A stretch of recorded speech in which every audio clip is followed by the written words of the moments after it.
அமித்ஷா அவர்கள் நேற்று முன்தினம் டைம்ஸ் நவ் சம்மிட் டெல்லியில பேசியிருந்தாங்க. அதனால அவருடைய கருத்தை இந்த விஷயத்தை பொறுத்தவரை இறுதி கருத்தாக நீங்க எடுத்துக்கங்க. அதிமுகவுடனான கூட்டணி குறித்து தமிழ்நாடு பாஜக தலைவர் அண்ணாமலை தெரிவித்த கருத்துதான் இது. டெல்லியில் அமித்ஷாவை சந்தித்த அதிமுக பொதுச் செயலாளர் எடப்பாடி பழனிசாமி கூட்டணி குறித்து ஏதும் பேசவில்லை என கூறியிருந்தார். இந்நிலையில் டெல்லியிலிருந்து கோவை திரும்பிய தமிழ்நாடு பாஜக தலைவர் அண்ணாமலை கூட்டணி குறித்து விளக்கம் அளித்தார். கூட்டணியை பற்றி எந்த வார்த்தையும் நான் பேச விரும்பல. அது நம்முடைய உள்துறை அமைச்சர் அமித்ஷா அவர்கள் நேற்று முன்தினம் டைம்ஸ் நவ் சம்மிட் டெல்லியில பேசியிருந்தாங்க. நீங்க அதை பார்த்தீங்க. அதனால அவருடைய கருத்தை இந்த விஷயத்தை பொறுத்தவரை இறுதி கருத்தாக நீங்க எடுத்துக்கங்க. என்னை பொறுத்தவரை தமிழகம் நன்றாக இருக்கணும், மக்கள் நல்லா இருக்கணும். அதே நேரத்தில் பாரதிய ஜனதா கட்சியினுடைய வளர்ச்சி தங்குதடை என்று இருக்கணும் அப்படிங்கிறது நான் ரொம்ப தெளிவாக இருக்கேன். என்னால் யாருக்கும் பிரச்சனை வராது. அதே நேரத்தில் மாற்றி மாற்றி பேசுகிறவன் அண்ணாமலை கிடையாது. அண்ணா போன வருஷம் அப்படி சொன்னீங்க, இந்த வருஷம் இப்படி சொன்னீங்க, 2025 ஜூனில் அப்படி சொல்லுவீங்களா? என்னுடைய ஸ்டாண்ட் எப்பவுமே ஒன்றுதாங்கண்ணா. செங்கோட்டையனின் டெல்லி பயணம் குறித்த கேள்விக்கு பதிலளித்த அண்ணாமலை, யாரையும் ரகசியமாக சந்திக்க வேண்டிய நிலை பாஜகவுக்கு இல்லை என்றார்.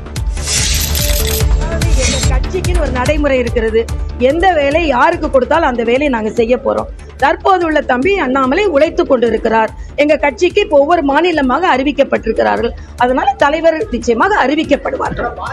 தமிழ்நாடு பாஜக தலைவராக தமிழிசை மீண்டும் நியமிக்கப்பட உள்ளதாக பேசப்பட்டு வரும் நிலையில் அதற்கு தமிழிசையே பதிலளித்துள்ளார். சென்னை மடிப்பாக்கத்தில் செய்தியாளர்களை சந்தித்தவர், ஏற்கனவே தலைவராக இருந்தவர் மீண்டும் தலைவராகலாம் என்றும் கூறினார். முன்னதாக சென்னை பனையூரில் பேசிய தமிழிசை, மோடிஜி என கூறி நடிகர் விஜய் விமர்சித்ததற்கு பதிலளித்தார். இது மிக தவறு. கரோனா போன்ற காலத்துல தமிழ்நாட்டு உட்பட எல்லாவற்றையும் காப்பாற்றியார் மோடிஜி.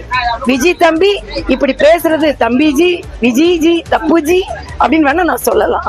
இதனிடையே திமுகவுக்கும் தாவேகாவுக்கும் தான் போட்டி என விஜய் கூறியுள்ள நிலையில் களத்தில் சந்திப்போம் என அதிமுக முன்னாள் அமைச்சர் ஜெயக்குமார் தெரிவித்துள்ளார். முகநூலில் பதிவிட்டுள்ள அவர், 1972 முதல் இரட்டை இலையை தவிர வேறு யாருக்கும் வாக்களித்ததில்லை என்றும் தெரிவித்துள்ளார். தமிழ்நாட்டில் அதிக ஆண்டுகள், அதாவது 32 ஆண்டுகள் ஆட்சி செய்த இயக்கம் அதிமுக என்றும் ஜெயக்குமார் பதிவிட்டுள்ளார்.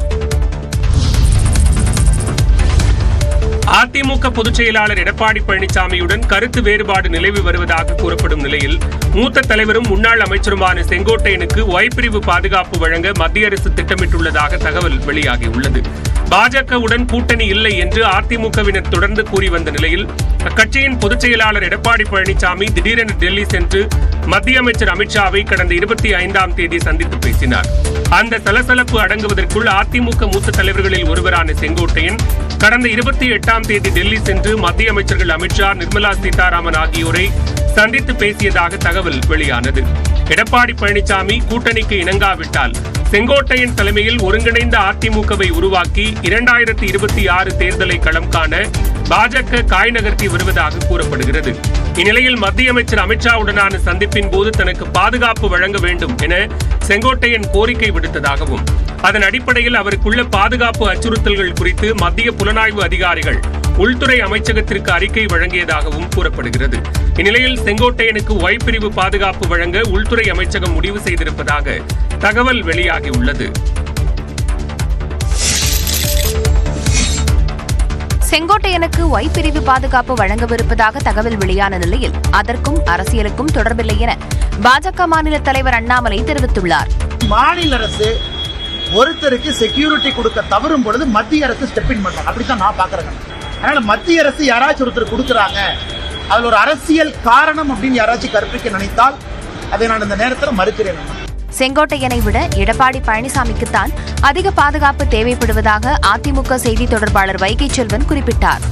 எடப்பாடியார் அவர்கள் முதல்வராக 4 வருட காலம் பணியாற்றியவர். வருகிற இந்த 2026 மீண்டும் முதலமைச்சராக வரக்கூடிய அரிய வாய்ப்பை பெற்றிருக்கிறவர். அவருக்கு Z+ பாதுகாப்பு வேண்டும் என்பதுதான் எங்களுடைய கருத்து. மத்திய அரசு பாதுகாப்பு வழங்குகிறது என்றால் அதில் காரணம் இருக்கும் என அமமுக பொதுச் செயலாளர் டிடிவி தினகரன் கூறியுள்ளார். பாதுகாப்பு அச்சுறுத்தல் இருக்கலாம், அதனால அவருக்கு பாதுகாப்பு கொடுக்கப்படும். அண்மையில் தாவேகா தலைவர் விஜய்க்கு மத்திய அரசு ஒய்பிரிவு பாதுகாப்பு வழங்கிய நிலையில் தற்போது அதிமுக மூத்த தலைவர் செங்கோட்டையனுக்கும் ஒய்பிரிவு பாதுகாப்பு வழங்கவிருப்பதாக வெளியான தகவல் விவாதத்தை ஏற்படுத்தியுள்ளது.